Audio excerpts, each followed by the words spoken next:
Donc on en vient à notre émission principale du jour consacrée à la relation entre les chrétiens et l'islam, en particulier avec le prophète Mohammed, sur lui grâce à la paix. Comment s'est-il comporté avec les chrétiens? Donc on va rentrer tout de suite dans le vif du sujet et je vais te poser une première question. Voilà, dans le Coran, le livre saint des musulmans, est-ce qu'il est fait mention de Jésus, le prophète Jésus, sur la paix, et de sa mère Marie, sur elle la paix? Alors, tout d'abord, assalamu alaikum, bonjour à toutes et à tous. J'espère que vous passez de bonnes fêtes de fin d'année. Effectivement, donc, par rapport à cette question, est-il fait mention de Jésus et de Marie dans le Saint-Coran? Eh bien, il faut savoir que le nom de Jésus revient plusieurs fois dans le Coran, et plus précisément, il revient 25 fois. Et ce qu'on peut rajouter aussi, c'est qu'il y a une sourate, parmi les 114 sourates, qui porte le nom de Marie. Donc c'est la sourate numéro 19, la sourate Maryam. Et d'ailleurs, quelque chose qui n'est pas forcément connu et qui est en vérité extraordinaire, c'est que aucune sourate ne va porter le nom, par exemple, de la sainte mère du noble prophète, sur la grâce et la paix, qui s'appelle Amina. En fait, ce qu'il faut savoir, c'est que Maryam, Marie, est le seul prénom féminin cité dans le Coran. C'est-à-dire que, hormis Maryam, Marie, il n'y a aucun nom féminin qui est cité dans le Coran, ce qui montre... Oui, c'est assez extraordinaire, quoi. Ça montre l'importance de la personnalité de Marie. C'est vraiment quelque chose que je ne connaissais pas. Vraiment, je suis vraiment stupéfait de ta réponse. Donc, ça veut dire que c'est la seule personne féminin qui est mentionnée dans le Coran. Exactement. On ne trouvera aucun prénom féminin autre, alors qu'on aurait pu croire que, par exemple, le nom de la maman du noble prophète, sur la grâce et la paix, ou de ses femmes, ou de d'autres femmes de sa très pieuses, pourrait être mentionné. Or, ce n'est le cas. Cet honneur n'a été fait qu'à Marie, c'est-à-dire à Maryam. Excuse-moi, il est cité combien de fois dans le Coran, tu m'as dit? Alors, le nom de Jésus, on sait qu'il est cité 25 fois, et je n'ai pas le chiffre exact par rapport à Marie, mais il est cité un très grand nombre de fois. D'accord. À peu près, on peut dire dans les proportions de Jésus, parce qu'ils sont toujours en fait cités ensemble. D'accord, ok. Et donc, dans plusieurs sourates, il est fait référence de la vie de Jésus et de celle de sa maman Marie. Par exemple, la naissance de Jésus, sur lui la paix, elle est racontée en détail dans le Coran, alors que, par exemple, il n'est pas fait mention de la naissance du noble prophète. Alors que, par exemple, la naissance de Jésus dans le Coran est vraiment relatée de façon très précise. Donc, depuis la visite de l'ange Gabriel à Marie, puis les douleurs de l'accouchement, etc., etc. Donc vraiment, Jésus et Marie ont une place extrêmement importante dans le Saint-Coran. Une place que même le noble prophète, par rapport par exemple à sa naissance, n'aura pas forcément. D'accord. Et par rapport à sa maman, qu'aucune autre femme ne peut avoir. C'est ce qui montre l'importance que les musulmans portent à ces deux personnages très très importants. D'accord, c'est une très bonne introduction concernant Jésus et Marie. Donc...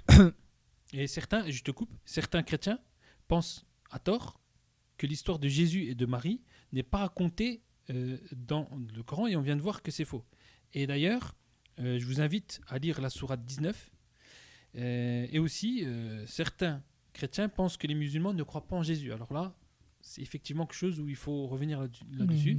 C'est non pas les musulmans, nous croyons en Jésus et en Marie, mais en plus de cela, on les considère comme vraiment des personnages très très importants. On leur voue une vénération totale, quoi, vis-à-vis de ces deux personnes, de ces saintes personnes, étant donné que tu vas me confirmer et m'apprendre une chose, que le nom de Marie, de Maryam, c'est le seul nom féminin qui est cité dans le Coran, donc ce qui témoigne de son importance.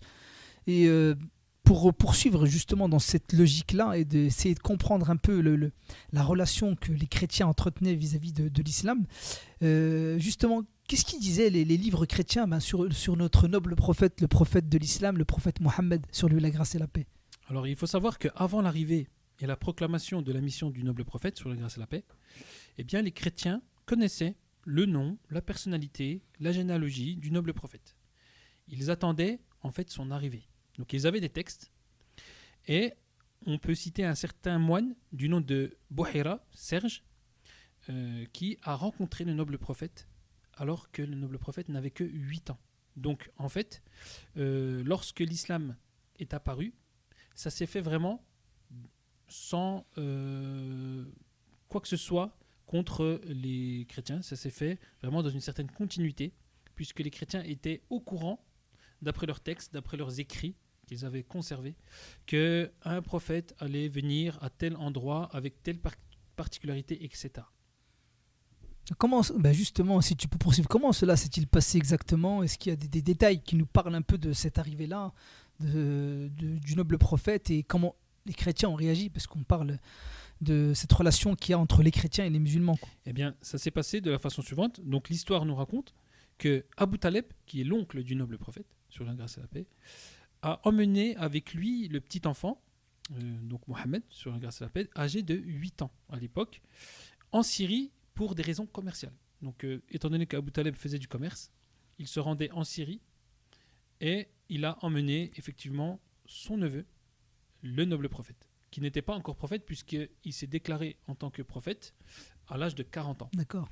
Et donc, durant le trajet, ils vont s'arrêter près d'un ermitage dans lequel vivait un certain Bouhaira, donc un moine du nom de Serge. Et ce dernier a salué le noble prophète. Ils s'assoient ensemble sous un arbre qui était asséché.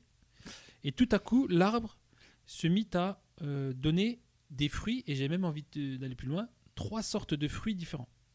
2 qui sont communs en été et 1 en hiver. Et donc, c'est à ce moment-là que le moine Bouhaira, stupéfait, ainsi que tous les gens autour, vont proclamer « Je témoigne que tu es bien celui dont nous avons connaissance ». Donc, il y a des signes avec lesquels les gens ont pu petit à petit comprendre que cet enfant n'était pas n'importe quel enfant, qu'il avait un grand destin et une très très grande bénédiction. Est-ce qu'il y a eu d'autres faits extraordinaires à ce moment-là? Bien sûr, il est rapporté que Bouhaira a donné un peu de nourriture au noble prophète, qui lui demanda « Est-ce pour moi ou pour tous les gens ?» Et Bouhaira répondit « Cela est peu, faites comme vous voulez. » Donc, Bouhaira a donc donné un peu de nourriture au noble prophète, et le prophète va partager ce peu de nourriture, écoutez bien, entre 170 personnes qui ont tous mangé à leur faim. Et là, le moine Bouhaira Considérez ça comme un miracle. a vu quelque chose d'extraordinaire et a embrassé même la tête bénie du noble prophète et a dit « Par la vérité du Christ, c'est bien lui ». Donc, tous les signes étaient clairs. Donc, tout ce qu'on connaissait du noble prophète dans les bouquins, dans les livres, dans les écrits, eh bien, on l'a vu de façon, dans la réalité, par donc les miracles du noble prophète. Hormis ces faits là que tu viens de nous citer, ce fameux Bouhaira, cet ermite, est-ce qu'il a posé des questions au saint prophète? Oui, en plus des miracles, eh bien, Bouhaira voulut encore plus de preuves. C'est comme ça, c'est l'être humain qui est ainsi fait, on a envie d'avoir plus de certitude. Et pour cela, on a envie d'avoir le plus de preuves possible. Et ce moine a demandé au noble prophète, sur la grâce et la paix, donc je te demande, par Lat et Uzza, qui sont 2 idoles de la Mecque, 2 plus grandes idoles, de répondre à mes 3 questions. Eh bien, le noble prophète l'a tout de suite arrêté. Malgré son jeune âge, il s'est mis en colère et a demandé à Bouhaira « Ne me demandez rien au nom de ces idoles que mon peuple adore avec stupidité. » Donc, tout de suite, Bouhaira a compris qu'il s'agissait là d'une personne qui était venue pour rétablir le vrai culte envers Dieu et donc pour détruire cette idolâtrie qui existait au sein des Arabes d'Arabie. Donc, Bouhaira confirma alors qu'il s'agissait bien là d'un signe, parce qu'en fait c'était une épreuve, c'était comme un test qui montre que Mohammed était bien le prophète annoncé dans les livres, parce qu'il a été dit par rapport à ce prophète qu'il luttera contre l'idolâtrie, qu'il ne supportera pas ces idoles-là. Et quand Bouhaira demanda au noble prophète par Dieu, cette fois-ci le noble prophète accepta de répondre. Donc depuis son plus jeune âge, à 8 ans, le noble prophète était déjà conscient des choses. Il était conscient de sa responsabilité et de sa future mission. Et le noble prophète a répondu aux questions de ce moine, Bouhaira, et au final, le moine a embrassé même les pieds du noble prophète par humilité et a dit: si je vivais au temps de ta prophétie, je te défendrais contre tes ennemis.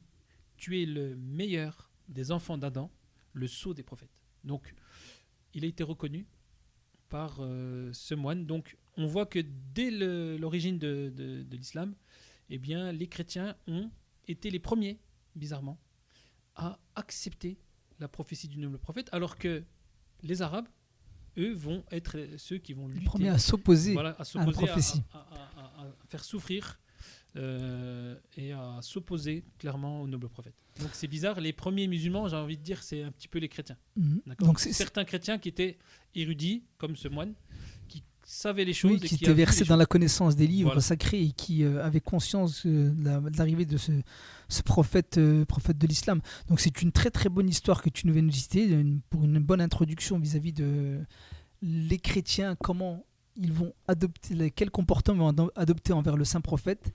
Tu viens de nous répondre très clairement qu'ils l'ont accepté et qu'ils l'ont reconnu en tant que prophète. Et est-ce qu'il y a d'autres moines qui ont reconnu le noble prophète de l'islam, sur la grâce et la paix? Et effectivement, on a un certain moine du nom de Nestor qui, toujours en Syrie, en compagnie donc d'Abu Taleb, l'oncle du noble prophète, qui était parti aussi pour des raisons commerciales, eh bien ce fameux Nestor est resté avec le noble prophète 3 jours en sa compagnie, sans dire un seul mot. Et donc le noble prophète était un jeune enfant, et au bout du 3e jour, il demanda à Abu Taleb, ou à l'oncle du noble prophète, le nom de l'enfant. Et Abu Taleb lui dit: il s'appelle Mohammed, fils de Abdallah. Et c'est là que le moine Nestor va contempler le signe de la prophétie du noble prophète, parce qu'il avait une tache de la forme d'un œuf de pigeon entre ses épaules. Et il va se jeter à terre, il va l'embrasser, et va pleurer, et va dire à Abu Taleb, c'est-à-dire à l'oncle du noble prophète: retourne vite ce soleil de la prophétie au lieu de sa naissance. Si tu savais les ennemis qu'il a ici, tu ne l'aurais jamais amené avec toi. Donc c'est encore une fois, on a encore à faire encore une fois Une deuxième fois, un autre moine qui a des connaissances vis-à-vis du noble prophète, connu par les écrits. Parce une que description physique description physique, des événements qui allaient se passer à la venue de ce grand prophète, le sceau des prophètes, c'est-à-dire le dernier des prophètes. Eh bien, Nestor a tout de suite reconnu en cet enfant le prophète annoncé. dans les Écritures saintes. Il faut savoir que chaque prophète qui est envoyé parlait du noble prophète qui allait venir tout à la fin. D'accord. En donnant des descriptions, des indications, etc. Et au final, c'est vrai qu'ils avaient un certain nombre d'informations, comme par exemple qu'il allait naître dans une île. Or, l'Arabie est considérée comme une certaine île, si je puis dire.